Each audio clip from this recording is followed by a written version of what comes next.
Hello বন্ধুরা, আবার চলে এসেছি একটি নতুন মিনি ব্লগ ভিডিও নিয়ে।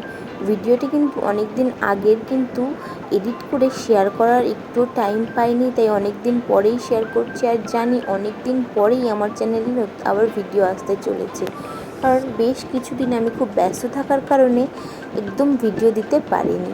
তো দেখো, এটা ছিল একটা বড় অর্ডারের ভিডিও।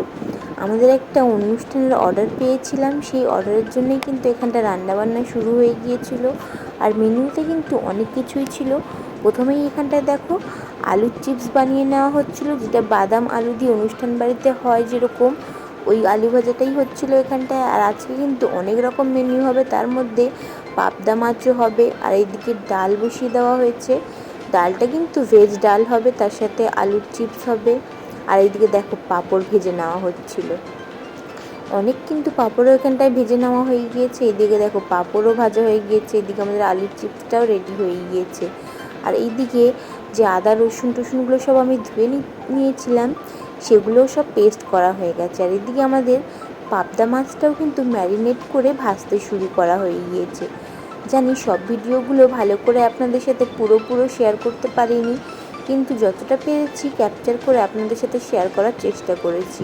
আর এইদিকে হচ্ছে দেখো আমাদের মটনের ম্যারিনেশন, মাটনটাও কিন্তু খুব ভালো করে এখানটায় ম্যারিনেট করে নেওয়া হচ্ছে। সব রেসিপিগুলো কিন্তু পুরো আমি এখানটায় শেয়ার করতে পারিনি, কিন্তু আপনারা যদি দেখতে চান অবশ্যই আমাকে কমেন্ট করে জানাবেন, তাহলে আমি চেষ্টা করব প্রত্যেকটা রেসিপি ভিডিও আলাদা করে আপনাদের সাথে ছোট করে শেয়ার করার। একসাথে সব রেসিপিগুলো দেওয়া কিন্তু একটু সমস্যাজনক, আর ভিডিওটাও অনেকটাই লং হয়ে যাবে। তো যতটা পেরেছি আমি তাও এখানটায় শেয়ার করারই চেষ্টা করেছি।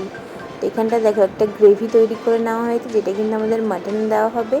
আর তারপরে এখানটা আমাদের ডালটা ফোড়ন দেওয়ার জন্যে ফোড়ন দেওয়া হচ্ছে, শুকনো লঙ্কা, পাঁচফোড়ন, তেজপাতা, আদা বাটা।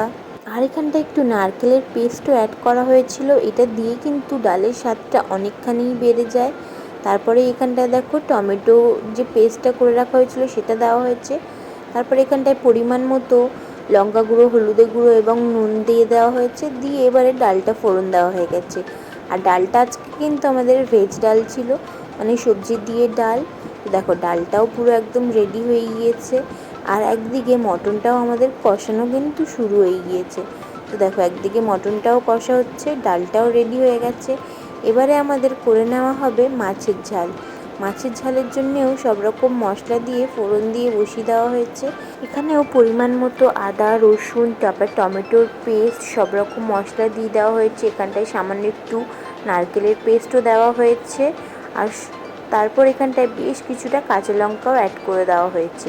এখানটায় কিন্তু আমরা বেশি লঙ্কার গুঁড়ো ইউজ করব না, কাঁচা লঙ্কা দিয়েই হবে। আর এইদিকে দেখো মটনটা একটু নাড়িয়ে চাড়িয়ে ঢেকেই কিন্তু কষানো হচ্ছিল। আর এদিকে আমাদের মাছগুলোও সব কিন্তু একদম ভেজে রেডি করা হয়ে গেছে। এবার শুধু গ্রেভিটা রেডি করে মাছের মধ্যে দিয়ে দেওয়ার অপেক্ষা। তো এখানটা দেখো হলুদের গুঁড়ো, নুন, কাশ্মীরি লঙ্কার গুঁড়ো সব কিছু দিয়ে ভালো করে মশলাটাকে কষিয়ে নেওয়া হচ্ছে। তারপরে মশলা থেকে তেল ছাড়তে শুরু করলে এখানটায় দিয়ে দেওয়া হচ্ছে দইটা অ্যাড করার পরেই কিন্তু আমরা এখানটায় আরও একটা মশলা অ্যাড করব। সেখানটায় আমরা চালমগজ এবং বাদামের পেস্ট তৈরি করে নিয়েছি। দেখো এখানটায় গ্রেভির কালারটাও কতটা চেঞ্জ হয়ে গেছে। এবার যে চালমগজ আর বাদামের পেস্টটা করে রাখা ছিল সেটাও অ্যাড করে দিয়েছি, দিলেই কিন্তু এবার আমাদের গ্রেভিটা প্রায় রেডি হয়ে যাবে। এবারে ভালো করে আবারও একটু কষিয়ে নেব, নিয়ে জল দিয়ে এবারে গ্রেভিটা কিন্তু একদম রেডি। এবার গ্রেভিটা ফুটতে শুরু করেছে, তার মধ্যে এখানটা আমাদের ভাজা যে মাছগুলো ছিল তার মধ্যে দেখে নাও ধনেপাতা এবং কিছুটা পরিমাণে ঘি আমরা উপর থেকে ছড়িয়ে দিয়েছি। দিয়ে এবারে যে গরম গ্রেভিটা ফুটছে একদম এই অবস্থাতেই কিন্তু মাছের মধ্যে দিয়ে দিতে হবে। মাছগুলো আলাদা করে আর ফোটাতে হবে না। পাবদা মাছ যেহেতু একটু নরম হয়, তো এভাবেই কিন্তু করলে পাবদা মাছগুলো খুব ভালো মতো হয়ে যাবে, আর গোটাও থাকবে, কোনো অসুবিধা হবে না। তারপরে এখানটা আমাদের আমের চাটনিটাও রেডি করে নেওয়া হয়ে গিয়েছে। আমের চাটনির রেসিপি আর কি বলবো, সবাই তো জানোই। আর এখানটা দেখো আমরা যে মাটনের জন্য আলুটা আগেই ভেজে রেখেছিলাম সেটাও এখানটায় অ্যাড করে দেওয়া হয়েছে। আর মশলাটাও, যে গ্রেভিটা আগেই আমি তৈরি করে রেখেছিলাম সেটা, সব কিছুকে দেখো এবার খুব ভালো করে রেডি করে নেওয়া হয়েছে। মাটনও একদম রেডি, আর এখানটায় মাটনের সাথে খাওয়ার জন্য স্যালাডও রেডি। তো চলো একসাথে পুরো মেনুটাই আপনাদের সাথে শেয়ার করে দিই। প্রথমেই ছিল রাইস, তারপরে আলুর চিপস, তারপরে এখানটায় ছিল ভেজ ডাল, তারপরে পাবদা মাছের কালিয়া আর মাটন। আর মাটনের সাথে ছিল তো স্যালাড, আর তারপরে চাটনি পাঁপড় দিয়ে শেষ করা হয়েছে মেনিউটা। তো এই ছিল আমাদের আজকের অর্ডারের পুরো মেনিউটা। তো আপনাদের সাথে শেয়ার করে দিলাম। আপনাদের কেমন লাগলো অবশ্যই কমেন্ট করে জানিও। এরকম আরও নতুন নতুন ভিডিও দেখতে চ্যানেলটিকে সাবস্ক্রাইব করে পাশে থেকো। ভিডিওটি ভালো লাগলে অবশ্যই একটি লাইক করে দিও। কালদি ক্যানিং এর কাছে যদি আপনারাও কেউ এরকম অর্ডার করতে চান অবশ্যই কমেন্ট করে জানিও।